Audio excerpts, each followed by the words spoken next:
Слева от меня в синем углу боец, представляющий Кыргызскую республику. Вес 77 килограмм, рост 182 сантиметра, возраст 20 лет, чемпион многочисленных турниров ВФ-аматер. Сегодня состоится его профессиональный дебют. Представляет команду Джон Борс. Тренируется под руководством Азиза Мусаева.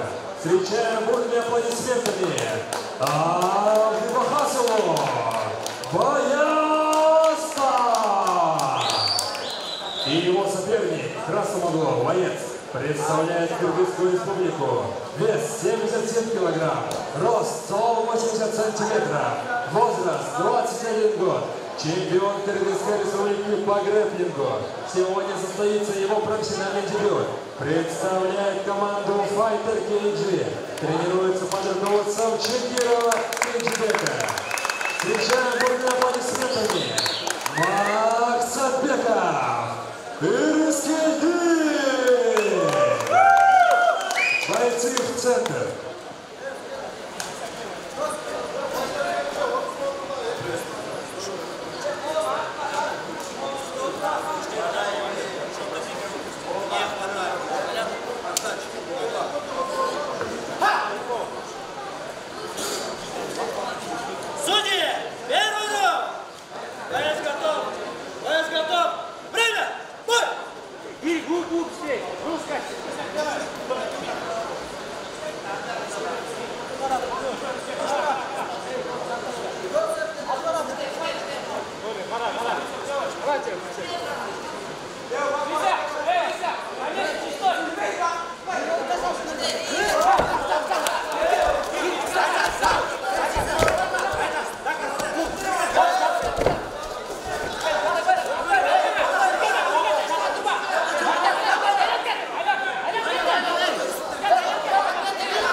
Напоминаем, что у бойцов может быть не более 2 секундантов.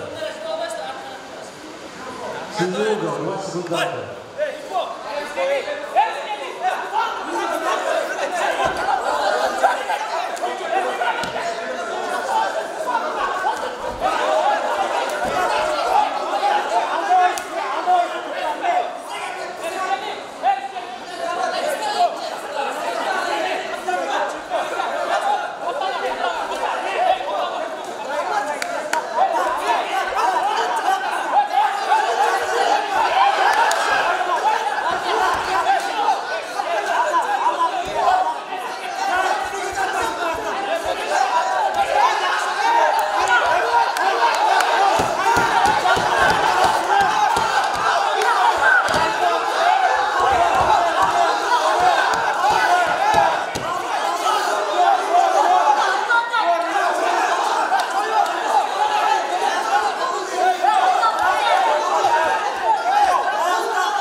В этом бою победу одержал на первой минуте 18 секунде второго раунда остановкой врача Макс Садбеков.